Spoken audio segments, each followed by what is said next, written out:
আসসালামু আলাইকুম। আজকে আমরা চলে যাচ্ছি নেপাল, ঢাকা থেকে নেপাল। তো বাই এয়ারে যেহেতু যাচ্ছি, তো প্রথমে আমাকে যেতে হবে এয়ারপোর্টে। সকাল 6টা বাজেই আমরা রওনা দিলাম, কারণ আমাদের ফ্লাইট হচ্ছে 11:15।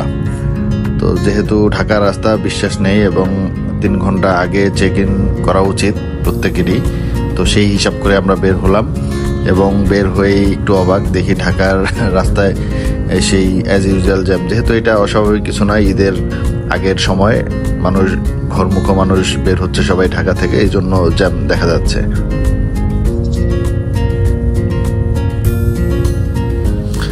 যেহেতু আমরা অনেক সময় নিয়ে এসছি, সো আগেই আমরা এসেই চেক ইন করতে পারিনি। তো চেক ইন করার সময় এখনো শুরু হয়নি, বাট আমরা বসেছিলাম কখন চেক ইন শুরু হয়। চেক ইন শুরু হওয়ার পরে আমাদের আসলে নর্মালি মাথা রিল্যাক্স হয়, কারণ চেক ইন হওয়ার পরে আমরা ইমিগ্রেশনটা কমপ্লিট করা যায়। যাই হোক, আমরা সময় মতো ইমিগ্রেশন কমপ্লিট করেই চলে আসলাম ইবিএল এর স্কাই লাউঞ্জে। এসে এখানে সকালে নাস্তাটা সেরে নিলাম এবং ইবিএল স্কাই লাউঞ্জের খাবার অসাধারণ বলতে হবে। বোর্ডিং কমপ্লিট করার পরেই আমরা বসেছিলাম এবং সেখানে দেখছিলাম আমরা কোন প্লেনে যাচ্ছি। তো এটা ছিল সম্ভবত বোয়িংয়ের একটা বিমান, বাংলাদেশ বিমানের বোয়িং।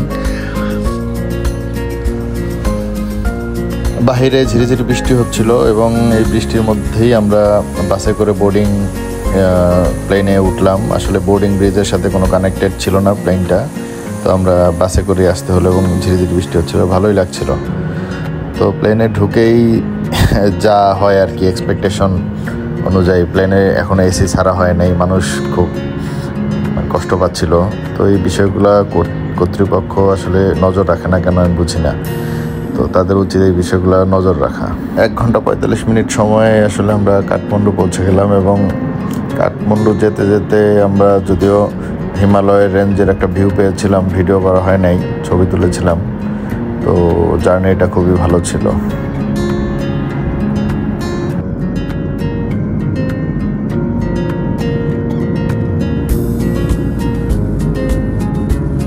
মোটামুটি 1.5 ঘন্টা সময়ের মধ্যে আমরা কাঠমান্ডু এয়ারপোর্টে পৌঁছে গেলাম। এয়ারপোর্টটা অনেক বড় তা না, খুব ছোটোখাটো এয়ারপোর্ট এবং এয়ারপোর্টটা নিচুতেই, এবং এয়ারপোর্টের চারপাশে পাহাড়। প্লেন থেকে দেখছিলাম, দেখতে একটু ভয়ই লাগে যে কেন এই এয়ারপোর্টটা এত ডেঞ্জারাস এয়ারপোর্ট, তখন মনে হচ্ছিল।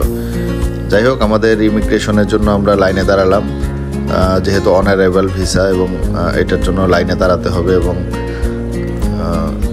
যারা ট্রানজিট অনারাইভাল কাউন্টার আছে আলাদা করে, সেই কাউন্টারে গেলাম। এবং এখানে আজ মজার ব্যাপার হচ্ছে, ইন্ডিয়ানদের জন্য আলাদা ফ্যাসিলিটিস আছে এবং তাদের জন্য আলাদা লাইন মেনটেন হয় এখানে। আমরা ভিসার সিল ছাপ্পড় মেরে বের হয়ে গেলাম।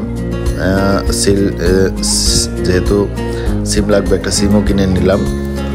800 টাকা পরে একটা সিমের দাম।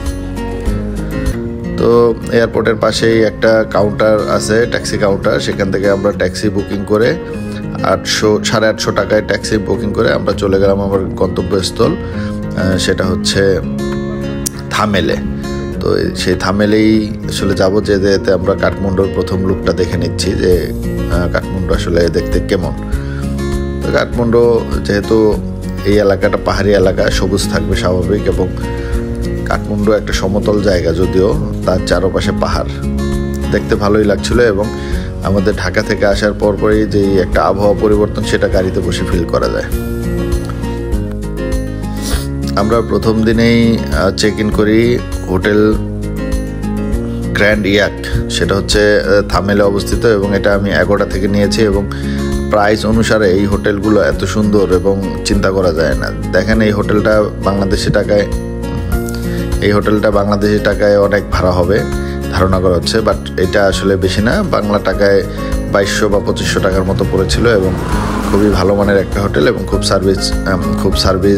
সার্ভিস ভালো একটা হোটেল। এবং যদিও এর সাথে ব্রেকফাস্ট ইনক্লুডেড ছিল না, তারপরও আমরা এই হোটেলটাকেই পছন্দ হয়েছিল। ব্রেকফাস্ট না থাকার কারণ হচ্ছে আমরা আগামীকাল সকাল ভোরে রওনা দেব, যেহেতু আমরা পোখারার উদ্দেশ্যে রওনা দেব এবং বাস খুব সকালেই, তো আমরা এই ব্রেকফাস্টটা পাবো না, এই জন্য ব্রেকফাস্ট ছাড়া এই হোটেল নিয়েছিলাম।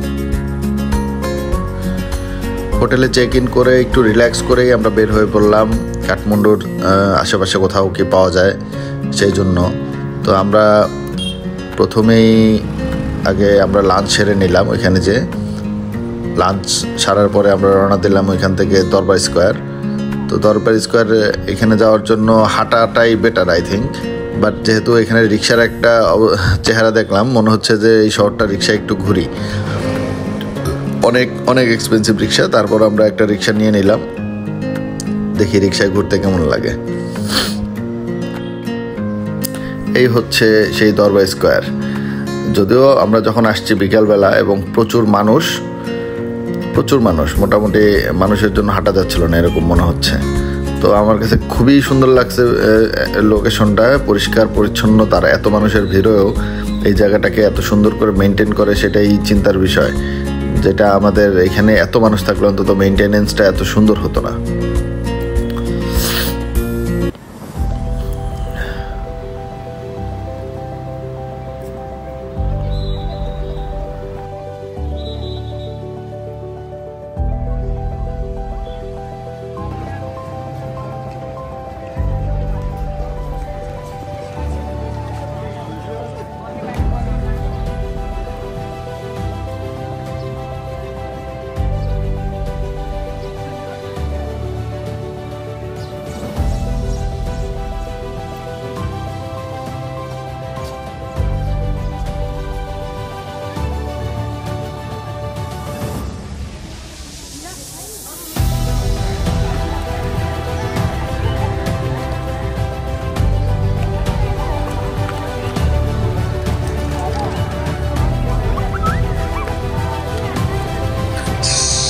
তো এখানে এসেই দেখলাম অনেক কবুতর। এখানে কবুতরের ছড়াছড়ি। তো বাচ্চাগুলো কবুতর নিয়ে খেলাধুলা করছে এবং আসলে দেখতেই অন্যরকম ভালো লাগছে যে এত কবুতর। মানুষ এই দরবার স্কোয়ারের এই বিল্ডিংগুলোই শুধু এখানে দেখে না, কবুতরগুলোও দেখার জন্য চলে আসে। তো অত্যন্ত সুন্দর লাগছিল কবুতর দেখতে এখানে।